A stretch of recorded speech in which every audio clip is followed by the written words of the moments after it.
Welcome to Hashmarks and Working Tools, where football meets the craft and hot takes come properly squared. Hosts Mike McDermott and Joel Cade torch NFL game film, then grab the Masonic working tools to talk strategy, character, and the craft itself.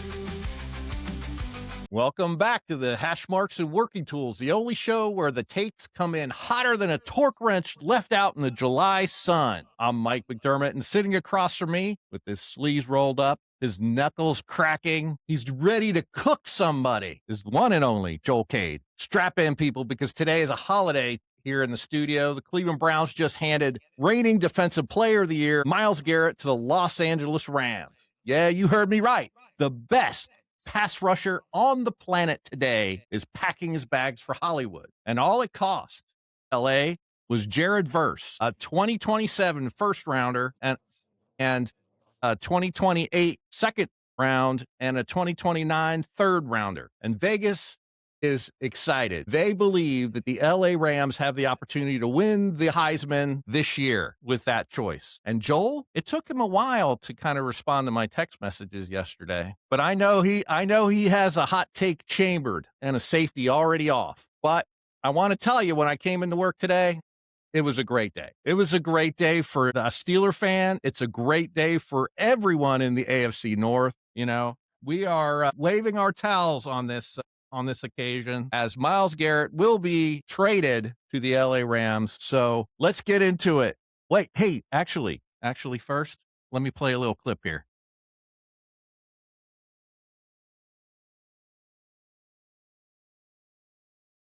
You remember this? I got to see that live in person. That was the winning sack for Miles Garrett. Yes, the sack that broke the record. Yeah, against the Cincinnati's own Joe Burrow. That's right. And somewhere in the background you can hear Jamar Chase crying that they stopped the game to celebrate the sack. It's true. All right. That Vegas is probably excited that the Rams will win the Super Bowl and not the Heisman. You mentioned the Heisman. I think it was just a little slip up there, but they're probably looking to win the Super Bowl. Win the Super Bowl, yes. Yeah. So you're waving those towels, honey? So you're waving the white flags? Is that what the AFC North is doing? Waving the white flags? No, not anymore. Not anymore. Yeah, so we're super excited. I bet you are. I mean, I think it's interesting that at this point now you're willing to admit that Miles Garrett is the best pass rusher in the AFC North, or used to be. And certainly, the two-time defending player of the year, defensive player of the year, multiple Pro Bowls, multiple All-Pros, tremendous player, once in a lifetime, literally once in a lifetime player. Mm-hmm. I mean, we'll probably never see somebody like Miles Garrett ever again. And one of my favorite memories of Miles Garrett is when he was in Indianapolis and he jumped over a 6'4" offensive lineman and blocked a field goal attempt. It was something else. Yep. So yeah, I mean, Miles Garrett is definitely a generational player. So AFC North probably should be happy that the best defensive player in the league is now leaving that situation. So yeah, good for the Steelers. I mean, you don't have to lose to Miles Garrett because Miles Garrett literally beat the Steelers last year. So you don't have to lose to Miles Garrett next year. No. Well, and Joe Burrow doesn't have to get injured by Miles Garrett this coming year. So that's exciting for the Bengals for sure. And Jamar Chase doesn't have to cry when they stop the game, so that we can celebrate probably a sack record that, I don't know, Miles Garrett might break it next year. It just depends on what scheme he's in. Oh my gosh. Depends on what they do with him down there in LA. So before we get into why this is actually a good move for the Browns, because I know the media is going to destroy the Browns for this. No matter what they do, the media destroys the Browns. This is actually a good move for the Browns, in my opinion. But, I'm going to say some things on this show that I've been saying on my podcast, What the Elf Was That, for years, although it's going to sound like sour grapes when I say it today, but I've been saying it for years. But let's start with Miles Garrett and what he gets. So the most important thing that Miles Garrett gets is immunity, okay? So we know that the biggest thing that Miles Garrett, the most important thing in some people's minds that Miles Garrett did was on Thursday night get called the N-word and then take a football helmet and bash it over Mason Rudolph's head, at which point he was suspended indefinitely, which was a completely unprecedented discussion, and it's clearly unprecedented punishment, right? Yeah. I mean, people that hit people with helmets before been fined $10,000, 15-yard penalty. Miles Garrett does it, he gets suspended indefinitely. But in LA, things are different because in LA, you can grab 2 helmets and wildly beat up opponents with those helmets, and the NFL will do absolutely nothing. So good for Miles Garrett, because now he can beat the crap out of anybody he wants with a helmet with pure immunity because he plays in LA. So Miles Garrett's the big winner here. Okay, he can beat up anybody he wants now.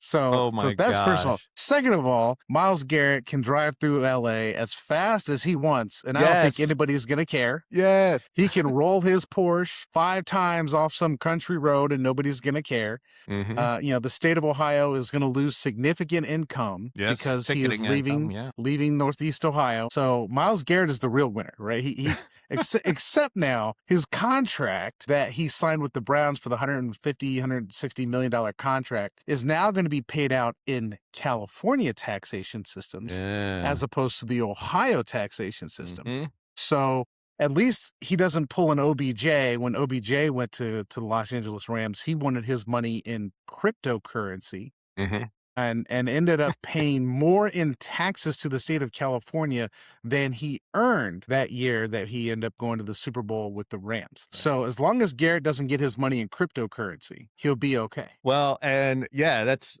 absolutely correct, man. That's a great opening take, But, I think the internet sees us differently. I know Madden, found it differently. I sent that. Oh, you sent that to me today. That's what that is. Okay. So you've got, if you go into Madden and you go and you try and trade to do this trade, right? And it says the Browns, we don't feel like the draft value is enough to allow this trade to go through. So that's what Madden's thinking. That's with a 2027 first and a 2028 first, correct, along with Jared Verse. Yes. That's not even a 2028 second and a 2029 third.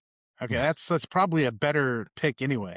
So if only real life were like Madden, right? Right, exactly. And what was the story in New York? Was it the Jets where the son of the GM said you need to pick this player, and they're like no, and then somebody else ended up picking him and ended up being a great player? Like because he has better ratings on Madden. Because all right, so Madden says the Browns did something stupid. So Mike, what's your take? Before I get into my stuff, I want to hear what your take on this is. So a couple of things have come out since this trade was announced. Pittsburgh went wild, right, about this announcement. They don't have to lose to Miles Garrett anymore. Well, it just in general. Well, it's kind of funny and it's exciting, right? So it's funny in that that the Browns would make this move, right? This is not unprecedented for Sean McVay to make this move, right? To go and bring him to LA. But it's definitely unprecedented to go and take a 30-year-old, right? We're not talking a 35-year-old or a 37-year-old, right? We're talking a 30-year-old guy, in his prime. It is prime. Out of the Browns, right? Out of the AFC North, right? And trade him away. So that was the exciting part. But now, we don't know what the Steelers are going to do now. So there's been talk, because we do have such a rich defense. We have, the most expensive defense in the NFL. How much could TJ Watt get? How much could we get from a trade of TJ Watt at this point? So I will say, from a Browns perspective, they've been telling Steelers fans for a long time you need to trade TJ Watt because his value isn't going to get any better than what it has been maybe 2 years ago. I think he's already on the decline, but Watt is a very specific, scheme-specific player, and he's good at rushing the passer, and the Steelers are a very good schematic team, so you could replace Watt easier than another team could get value out of Watt. Does that make sense? Correct. Yeah. So it's a win-win on that situation for the Steelers, right? Yeah. But I think other teams are aware of Watt's value, right? So if you start looking at the media, who are the top 10, the fans think, or the media thinks the top 10 pass rushers, right? Watt's in that group.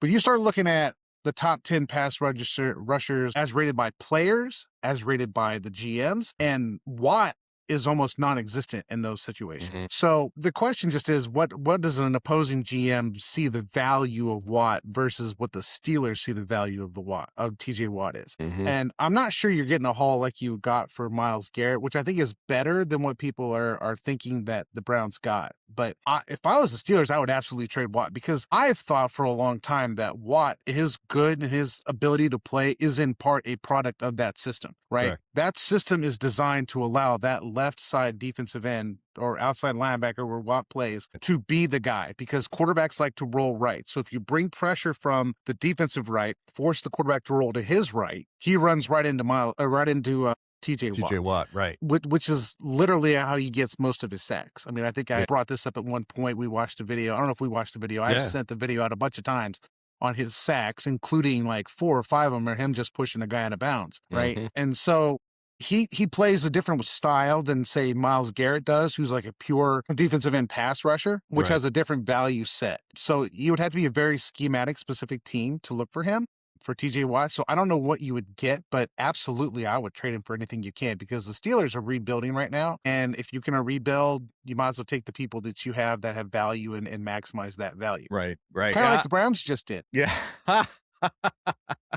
Okay. So yeah, I agree. Yeah. So we've got Cam Hayward, the senior captain of the team on the right-hand side. And yeah, he puts that pressure on the quarterback, forces him to run into TJ Watt. He gives him, it's a gift every Sunday to watch TJ Watt sack the quarterback, because Cam went and put way too much pressure on the far side. And that's the scheme, right? And that is the scheme. Yep. Will our new defensive coordinator keep with that scheme, right? Is he going to keep TJ Watt and keep that scheme, or is he going to do what a lot of other West Coast defenses do, which is not do that double pressure, right? Because they want to cover the run, right? The Steelers' weakness has always been run defense, right? Because we have all of our guys in the backfield now, right, pressuring the quarterback, and the running back comes right through the center, right? A gap or B gap, right? So what are we going to do, right? Is our new defensive coordinator going to change it up that much? Is he going to change 10 years worth of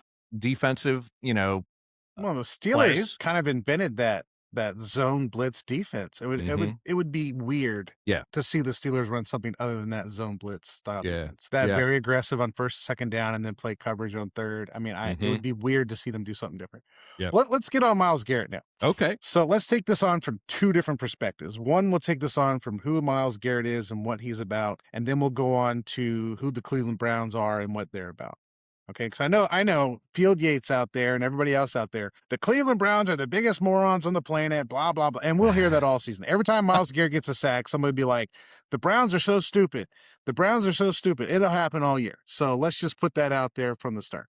But let's start with Miles Garrett. Miles Garrett, I'm going to give you a brief timeline of who Miles Garrett is. Before he was drafted, put out a video ahead of the NFL draft begging any team, particularly the Dallas Cowboys, to come up, trade with the Browns, and draft him so that he would not have to play for the Cleveland Browns. This is very similar to Odell Beckham Jr.'s almost adult refusal to come to Cleveland when he was traded to Cleveland. Miles Garrett never wanted to come to Cleveland to start with.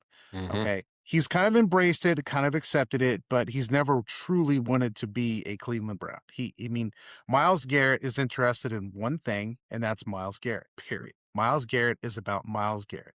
He's not about a team. He's not about winning. He's about Miles Garrett. Okay, period. Miles Garrett is the most important thing in Miles Garrett's life. So you think his statement that he made last night about loving Cleveland so much, and that he's really going to miss the team, he's going to miss playing in the AFC North, and that he really enjoyed the work in the community and all of this kind of stuff. You think I that think was there's all some kind of genuineness to that. I mean, he's a part owner of the Cleveland Cavs. The city has really embraced him. The Browns fans have really embraced him. But at the end of the day, this is still the guy who 2 weeks prior or a week prior said, okay, yeah, we got a new head coach, but I'm not coming to OTAs because I'm over here keeping my body in shape so I can be in charge and get myself ready for the season.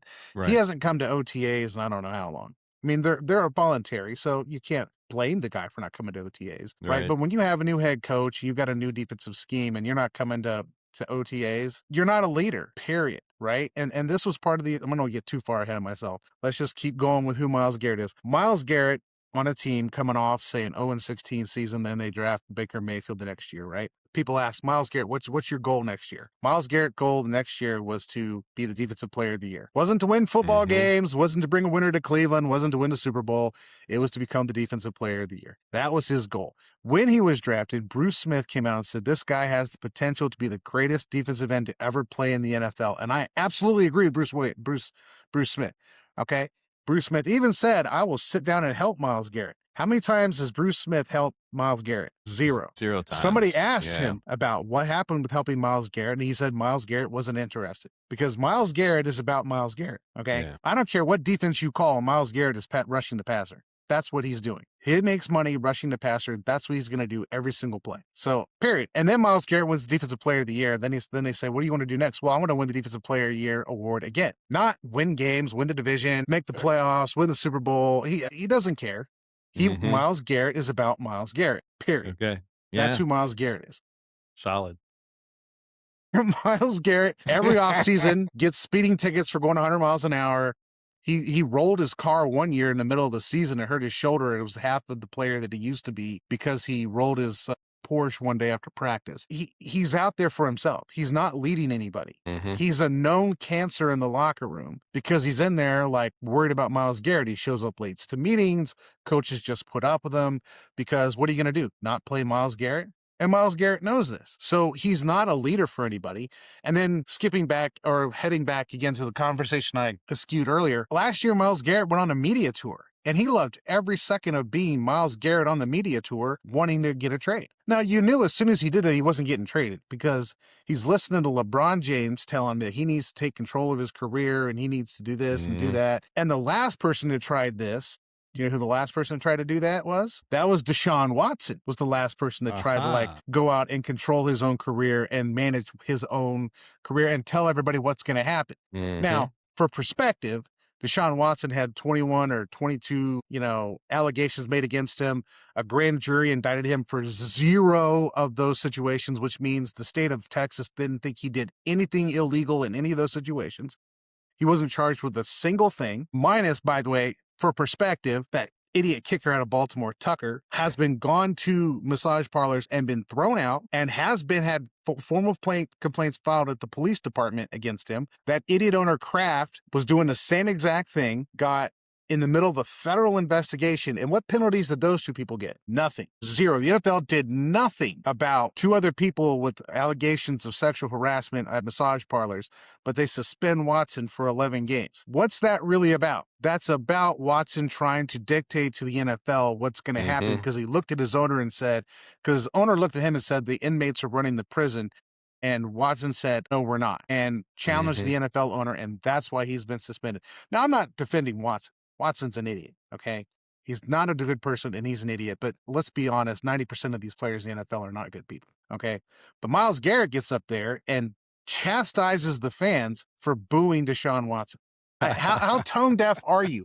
Can you get up there and chastise your fan base when your fan base is reacting to a situation that basically the NFL has orchestrated because this man has tried to stand up to the NFL? So here's Miles Garrett last year standing up to the NFL saying, I'm tired of being in Cleveland. I want to win a Super Bowl. Ask Miles Garrett why he wants to win the Super Bowl. By the way, there's a video last night that came out on X with Miles Garrett saying, I would trade all my Defensive Players of the Year awards to win a Super Bowl. And somebody said, why would you do that? And he said, because that is how someone is respected by their peers, by how many Super Bowls they win. Not because he wants to win the Super Bowl or because he wants to be in the team that, he wants to win the Super Bowl to aggrandize his own situation as an NFL player. That's why he wants to win the Super Bowl. That and playing in Hollywood's pretty well, sweet. The Hollywood thing is a bonus, right? Now you can just, speed all through LA all you want. Totally, yeah. But you think about his career, right? He's gotten the Defensive Player of the Years. He owns the NFL sack record. What's left for him to do to enhance the myth that is Miles Garrett? And that's win the Super Bowl, right? So that's what he has left. That's what he's doing. Now, okay, greatest player probably we'll ever see play in the NFL ever, Miles Garrett, taking control of his career. Yeah. You're not getting traded on your Super Bowl tour because the NFL is not going to let that happen. But when the Browns signed him to that long-term contract, they said to him, we need you to be a leader, and we need you to come in and set a positive tone. And Miles Garrett said, yes, I'm going to come in, I'm going to set a positive tone, and I'm going to be a leader, and we're going to do this thing together. Then he comes in, and he's Miles Garrett. He just doesn't come to meetings, shows up late. He does Miles Garrett. Miles Garrett is going to do Miles Garrett because Miles Garrett's most important person in Miles Garrett's life is Miles Garrett. Right. Period. Him and his dumbass dinosaurs that he plays with in the locker room. I don't understand that dude and the dinosaurs. Yeah, you saw that on the HBO special, right? And they're watching film, and all the boys are taking notes and stuff like that. And Miles Garrett's just like dozing off. He's not checked in at all. He's like, I'm just rushing the passer. I don't care. Yeah, I don't care what your install is. I don't care who I'm playing with. And then the other players on the team look up to that and see that it's a leader, and then they start acting that way, right? So let's shift to the gears from there's Miles Garrett's perspective. Now he gets to beat anybody he wants over the head with helmets all day long because he's in L.A., because you're allowed to do that, and the NFL lets you do that in L.A. But what are the Browns doing? Right? The Browns are actively rebuilding their team, and they're looking to change the culture of the team. Okay. They've had enough of losing. They've tried this Paul de Podesta thing that was going on. He got to call the shots for all those years. They set a team up to win. They bring in Deshaun Watson. Deshaun Watson falls flat on his face, and then we've basically wasted the career of a lot of these people. Okay. So Miles Garrett now has played 9 seasons in Cleveland. He's, what was he, 30, 31 years old? In 5 years, he's 36 or 37 or 35, 36, 37. And he will be long past his prime, okay? His prime is right now. His apex is right now. Right. 5 years from now, he's retiring. I don't know. You never know. It's Miles Garrett. He may play another 10 years. I don't know. But Cleveland has gotten the best out of Miles Garrett that you're going to get. Okay. So they also have a guy who's basically a cancer in the locker room. You're also trying to build a new core of players because you're exiting one core of players. Njoku's leaving. Most of the stars that have been on that team are gone. Batonio's gone. Joe Thomas is gone. Most of the Wyatt Teller's now gone. I'm sure Jack Conklin is gone. Right. So you have most of the Nick Chubb is gone. Yep. I think of some of these other players that were really big. Denzel Ward's still there, but the idea is he's probably getting traded next offseason. So you're flipping over the roster. And the question becomes, who's that veteran presence that's going to lead the roster into a better way of being a Cleveland Brown? Is it going to be me, myself, and Miles Garrett? He's showing that he's not. He's not that guy. He's going to sleep through the meetings. He doesn't care about your install. Miles Garrett's about Miles Garrett. The Browns are about changing a culture of losing because they're sick of it. Okay, now that De Podesta's gone and Andrew Berry's in charge for the last year, he's had 2 drafts now. Last year's draft was terrific. It's just time to move on past some of these players. So what you do is you sell Miles Garrett high at his apex. Sell him for as much as you can get for him. Madden be damned. You're selling him for what you can sell him for. Okay. So who did they get? They got Jared Verse. Now, people are really discounting Jared Verse. Jared Verse, since he came into this league, has had the 3rd most quarterback pressures in the league behind Micah Parsons and Miles Garrett, both of whom are in their prime, correct? Jared Verse has played 2 seasons. He was the 2024 Defensive Rookie of the Year. The Browns had the 2025 Defensive Rookie of the Year on their roster. So their roster now has the last 2 Defensive Rookie of the Years on their defense. Verse has had the 2nd or 3rd most quarterback pressure rate, win rate off the line of scrimmage than any edge player in the NFL, behind Parsons and Garrett. And you just got him after season 2, which means he's ascending, right? Right. So when Miles Garrett is 5 years from now and the Browns are moving into their new stadium, Jared Verse is hitting his apex. Do you think has a lot to do with that than getting the new stadium, having an actual The Browns team are building for a new stadium right now. Okay. They're building a team to put into a new stadium. That's what they're doing. They're building a young core. They're getting rid of their veterans. They're selling them high, and Garrett is the perfect person to sell high. You get rid of a locker room cancer. You bring in Verse, who's a leader. You can see the videos of Verse being a leader. You bring in an Ohio boy. For you don't know, Jared Verse is from Dayton, Ohio. Yep. You're bringing in an Ohio boy.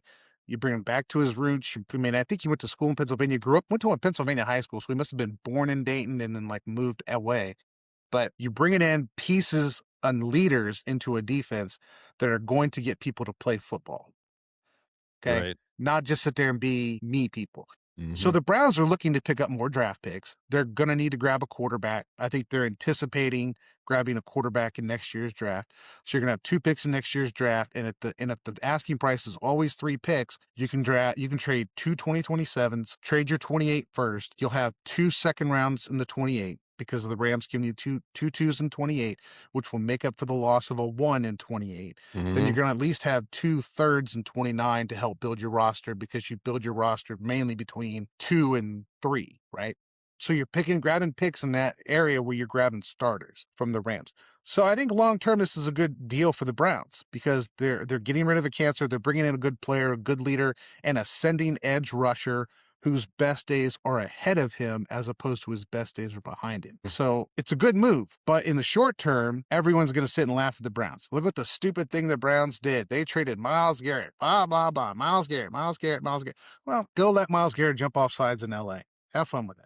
So from the Cleveland perspective, right? So speak to me about the Cleveland perspective. We've had players leave the Steelers that were going to, if they would have stayed, could have ended up to being Hall of Famers for the Pittsburgh Steelers, right? Like Antonio Brown, right?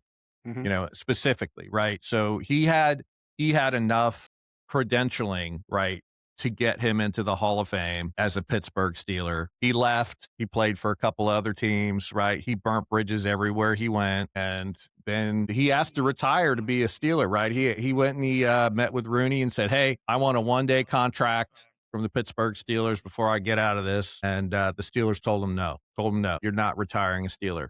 Not after what you did. Wasn't it Antonio Brown that took his uniform off in the middle of the game and flipped off the crowd? He did. Okay. Yep. Okay. He did. Okay. He did. Yeah. And so the Steelers were like, no, we're not going to sign. Right. He could have ended up in the Hall of Fame for Pittsburgh. And the Steelers said no. Right. And, that could be the story, for Miles Garrett here, right? We have no idea how he's going to play in LA. We have expectations of how he's going to play. It depends on what LA does with him. If they let him be Miles Garrett, they're going to have to vacate, or they're going to have to find a way to play 10-man defense, which the Browns been doing for a long time, is playing 10-man defense, because Miles Garrett is out there doing Miles Garrett and everyone else is playing the scheme. Right. If they're okay with that, then okay. If they ask him to be a football player, that might be something different. Well, so if he went to the Raiders, I think he could have been Miles Garrett out there. I don't know. I don't know if within that program for the Rams, if they're going to give him that same set of deference, right, or ignore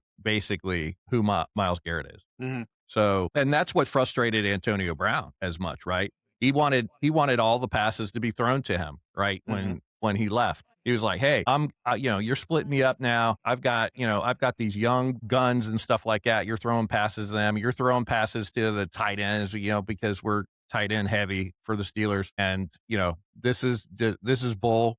Every pass needs to be thrown to me. That was Antonio Brown's perspective. He went to these other teams. Same thing happened to him, right? He was, you're the number one, right? So you're going to get double teamed. So we're not going to go in and, we're going to mix it up. And he didn't like that. Right. And, that small change, right, sent him reeling. So, it'll be interesting to see what happens to Miles Garrett here in this new team with these new defensive installs, which are very different than what he's been doing in Cleveland. And if, like you said, if he wants to get another defensive player of the year again, and, he's getting pulled out on third down, right? Could happen. If the Rams are pulling him off on third down, then they're morons. That's the time you have him on the field. I could see him getting pulled on first and second down when teams are running the football. But if you got a third and long and you don't have Miles Garrett on the field, then you've got a problem, because that's all he does is rush the passer. I mean, let's be honest. He doesn't play run. He doesn't play the run. He doesn't do that at all. So I think with Miles Garrett has always been, this is the part I haven't really kind of touched on.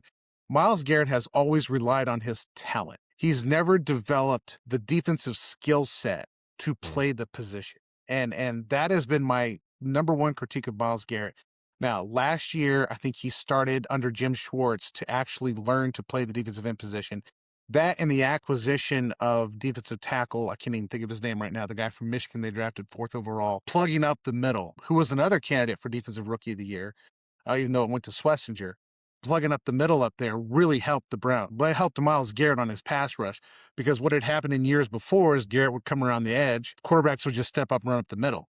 But now if you got the middle plugged up the middle, with what they did with their 4th pick in last year's draft, now that person has nowhere to go. And now that person, even that sack that we played earlier with Miles Garrett sacking Joe Burrow, right? What happened? Garrett's coming around the edge. Burrow's coming up. He's met with a wall because now the Browns have defensive tackles that can plug up that middle. He hesitates and Garrett gets him. That's how Garrett got his sacks this year, was that the Browns got better up the middle. Okay. Right. So that helped him tremendously. But I don't know. If Miles Garrett doesn't play the position, Miles Garrett is based on athleticism.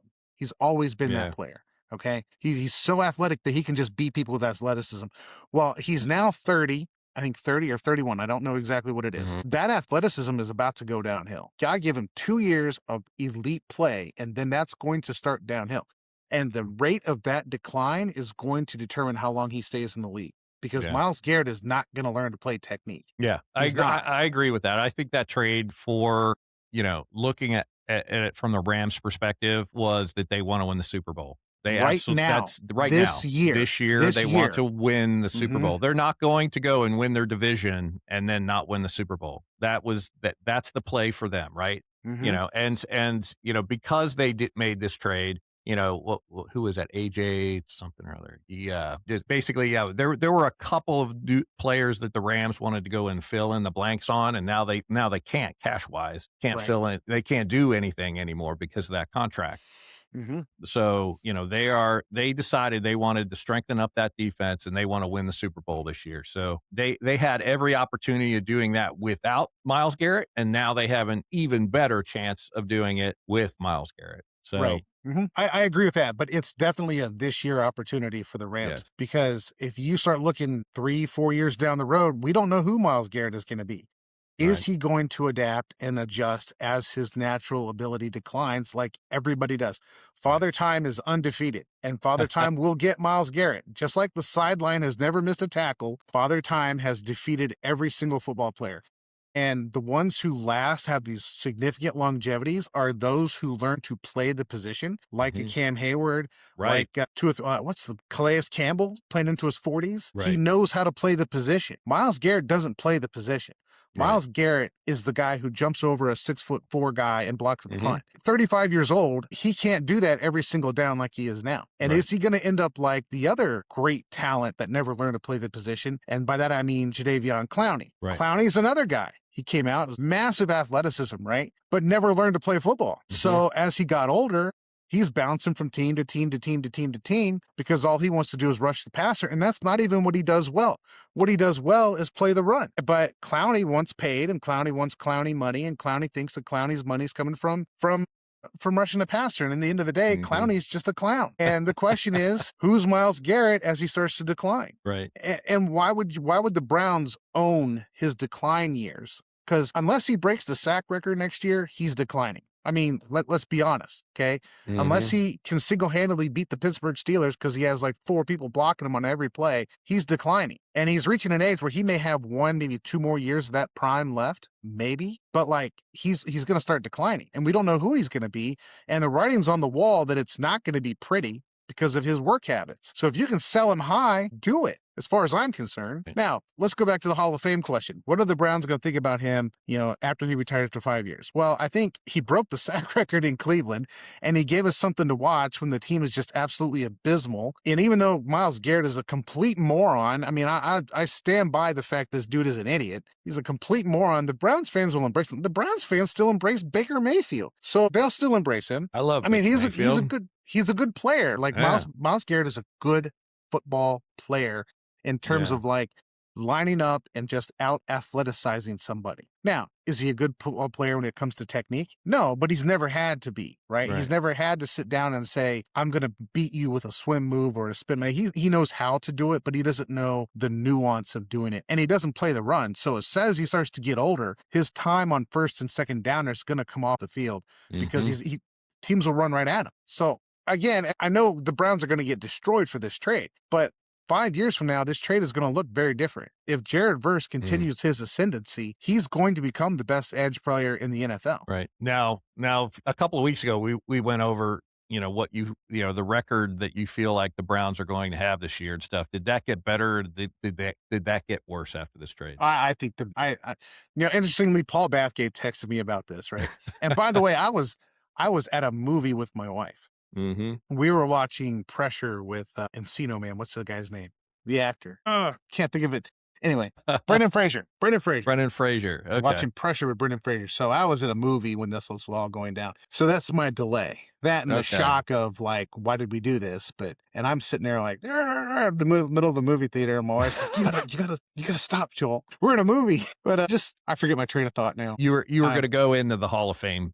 Okay. I think Miles Garrett will probably go into the NFL Hall of Fame as a Cleveland Brown, unless he's able to like hit phase 2 of his career, which is based on being a savvy veteran, which I don't know. I don't see him spending 9 years with another team. And I think that's what it's going to take for him to be a Hall of Famer for a different team, is to be somewhere for 9 years. And then he would have to match or beat breaking the sack records.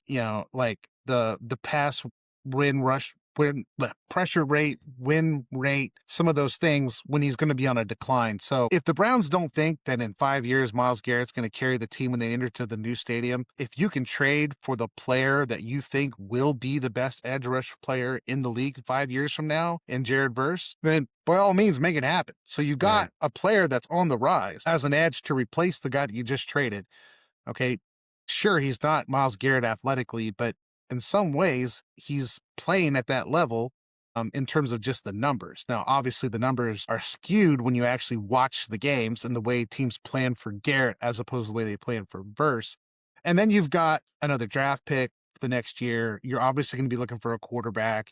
So are you trying to jump up and get, say, an Arch Manning or somebody in that respect? Right. For a quarterback to put together with the receivers they've just drafted, the running backs they've just drafted, the defense they've just drafted, the offensive line they've just created, with the idea that in 5 years, this team is ready to roll and run the AFC North. That's the plan, at least. As Browns fans, we've been through about 50 of these, but this is the plan. So the rebuild continues. Yep, and Miles Garrett has done his part. He's broken the sack record, he's maximized his value. We've cashed in on the maximization of his value. We've maximized our value off Miles Garrett. From a guy who didn't want to be here, I mean, he embraced being here, but in the end of the day, Miles Garrett wants to enhance Miles Garrett, and the one thing he can do from here is just win a Super Bowl. So he wants to go to some team that's going to win the Super Bowl. Now, I hopefully he buys into the system and plays the system and plays, the best thing for Garrett is to learn to play defensive end. Right. He can just be on a team that wins the Super Bowl, right? I think that's more of what his style is. Yeah. I'm going to come here and show up and be Miles Garrett, and everyone else is going to go out there and win the Super Bowl, and I'm going to rush the passer.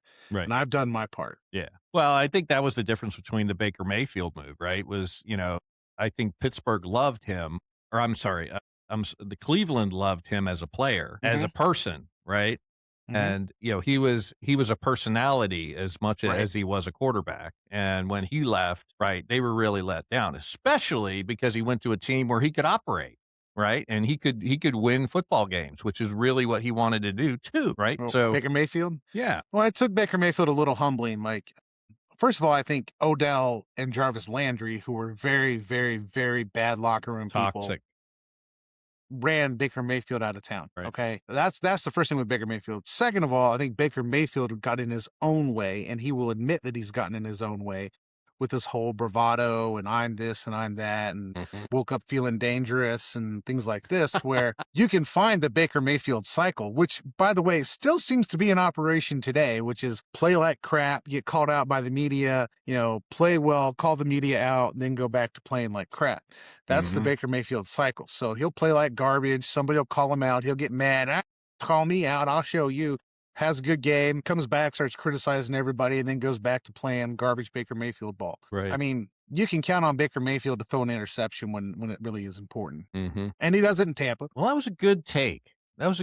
Joel. I was not expecting that. I was expecting a little bit more. Well, there was fire today, right? I was, thinking that there was going to be a little bit more disappointment in his leaving. You're asking the wrong Browns fan for disappointment in Miles Garrett leaving. I have been critical of Miles Garrett for 5 years because he has not learned his position, and in a lot of ways, he's a liability. Third and long, he's jumping off sides, period. That's happening. That's happening. Right. Like, I would get on the media, social media, and just roast him for just jumping off sides all the time, because all he's going to do is rush the passer. If you need a first down and it's 3rd and under 5, just change your cadence and you've got a first down. And that was pretty much true for Miles Garrett. Yep. Right? Like, you can get him to jump off sides. And he hurts the team, and he doesn't care. That's the other part of it. He just doesn't care. He doesn't. No. I mean, like, if anything, it's just more opportunities for him to rush the passer, right? Like, Right. Yeah, I've been critical of him. I mean, you were on the podcast on What the Elf Was That with John Suchan. John Suchan loves to get me talking about Miles Garrett because he's a great football player in terms of athleticism, but, like, he is a moron. He is so into his own self. Do you have his jersey? I do not. For the most part, I do not buy Browns jerseys. Okay. For the most part, I don't. I bought Joel Petonio because he was a left guard and his name was Joel. So he will be my favorite Brown of all time forever and ever and ever. Okay. When he played the same position I played and we have the same first name, that's my connection. I will probably wear 75 for the rest of my life. Cleveland Browns, Petonio. But now I make fun of my son because he went out and bought Johnny Manziel jerseys when he was drafted. Like, don't even do that, Johnny man. football, big boy. And he bought Odell Beckham Jr. jerseys. I'm like, that's just dumb. Like, why would you do that? He doesn't even want to be in Cleveland. Like, Jarvis Landry and Odell Beckham Jr. were, like, reported on during the season, would stand on the sidelines or go over to the other team saying, trade for us, come get us out of Cleveland. Yeah. They didn't want to be there. I think OBJ's in LA now, isn't he? He's playing for the Rams, isn't he? Is he? Who knows? He and Miles Garrett were buds. Well, Garrett were buds. I mean, it's that toxic culture, right? It's that toxic culture. And dare I say this, Joe Thomas was a toxic player in the clubhouse. I mean, he's a team player now, but when he was in the clubhouse as a player, he was a toxic player. He was he was the locker room lawyer. They can't do this to you. They can't do that to you. Blah blah blah. Of the player versus the owner kind of player. So the Browns are trying to root that crap out. I mean, they spent a long time trying to root out all the toxicity from the front office. And I think they finally got rid of all that. I think now they're just kind of like, you know what? We don't have time and space anymore for anybody that's going to come in and just be a me player. And you hear Todd Monken talking, and he has no room for people like this. And trading Miles Garrett should send a message to anybody else in that locker room. We're not here to mess with people who aren't here to be team players. There you go. Who do you think's going to be the quarterback this year? Depends on what they want to do. If they want to tank, if they want to roll the tank. And this is the part about Paul Bathgate, right? He started texting me this, and I said, look, here comes the Cleveland Browns next year. And it's that meme of the tank sliding in on the snow. The Browns are tanking it all the way, baby. Tanking. So if they want to tank, they're going to throw Deshaun Watson out there. Yeah. Because he's bad. This is a good year to really do that. Bad. This will be a good year to do that, right? And you could take an entire year and actually teach Shedeur Sanders to play football. So the time, the season's over about week 5, you can throw Shedeur Sanders in there and be like, hey, you can lose the rest of the games for us. I mean, yeah, well, this would be a good, so you already have a first round pick now for next year, which will be probably in the high 20s, I would think, because, the Rams, if they don't win the Super Bowl, I would be surprised. But if, they definitely will be division champs, in that division that they're in. So Seahawks are still good. I mean, they just won the Super Bowl. Exactly. Wouldn't count them out. No, yeah. Yeah, so that first round pick's going to be in the 20s, but the Browns could do something better for themselves. Tank this year. Absolutely tank. And you may have to lose almost every game to tank. There's a lot year. of teams out there. There's a lot of teams that are wanting that first or second. They want Arch Manning. They do. A lot of teams want Arch Manning. Yeah. So ironically, this goes back to draft stuff. The late first round picks are actually more valuable than the middle first round picks. So the picks you want in the NFL draft are the top 10 and the bottom 10. And the reason you want the bottom 10 is because you want to trade them for teams in the top 10 of the second round to come up and grab a player. So those picks become actually more valuable than, say, 12 through 22. The last 10 are actually worth a lot more. So, we may get a bottom of the barrel situation, but if you can package that with a high, like a top 10 and maybe a potential top 10 the next year, because if you get a rookie, you're going to stink the next year anyway, you might be able to pull up and get a 1 or a 2 spot. out of those 3 picks. Yeah. Yeah, and if you tank this year, you guys can, the Browns organization can go and sell some of those seats and stuff. You know how they do that when they tear down a stadium, they sell the seats and stuff. They can start doing that this year, honestly. By game 6 or 7, we'll all know exactly what direction the Browns are going in. I think we all know what direction the Browns are going right now. I think Todd Monken is a kind of a transition coach. Yeah. His job is to change the culture. I think Monken can do it. But you got to get rid of people like Miles Garrett, who's like the culture cancers. And they sold him high. I think it's a brilliant move. You take him in the prime of his career, you sell him off, you get whatever you can, and you restructure your organization. And he's already basically earned a Hall of Fame spot as a Brown. So what have you got to lose other than like the back end of his career and him being a headache? You might lose 2 years of his prime. So you got to listen to 2 years of, my God, how stupid are the Browns for trading this guy? Okay, well, we've heard that for 20 years now. Yeah. How stupid are the Browns? So, okay. Oh, wait, what's 2 more years of it? Yeah. I think the difference is just, if you were shooting at getting 3-14 this year, you may have to go in and, to make that a little bit worse. So to get where you need to go. So little tip here, You need a quarterback to win in this league, and somebody's not sold on Shedeur Sanders. That's all I can think of. And that person may be Andrew Berry, who's not sold on Shedeur Sanders. So you never know. Maybe Sanders was a Jimmy Haslam pick. I don't know. Maybe. Very well could have been. All right, Joel. Well, I think that's the end of this episode. This was just a real short, kind of blip on the map here. We're going to totally forget about what just happened by next week. Yeah, I'll tell you this. I mean, Browns fans might be frustrated in the moment, but I think it'll be better off 5 years from now. We'll be better off for it. The AFC North, the rest of the teams should be pretty happy that at least they don't have to get their quarterback hurt in a meaningless game. We don't have to face Miles Garrett, which is like the only reason you get worried about Cleveland anyway, is Miles Garrett. But in the meantime, they may try to put together a team that actually plays as a team. And if that happens, then the Browns will be better off for it. And then the AFC North should be kind of concerned. All right. Nice point. Well, I think that's about it, Joel. We'll go ahead and close this episode. Thank you for joining us for the Hash Marks and Working Tools. I am Mike McDermott. Thank you, Joel, again for sharing your hot takes with us. Hot takes. Take care. We'll see you.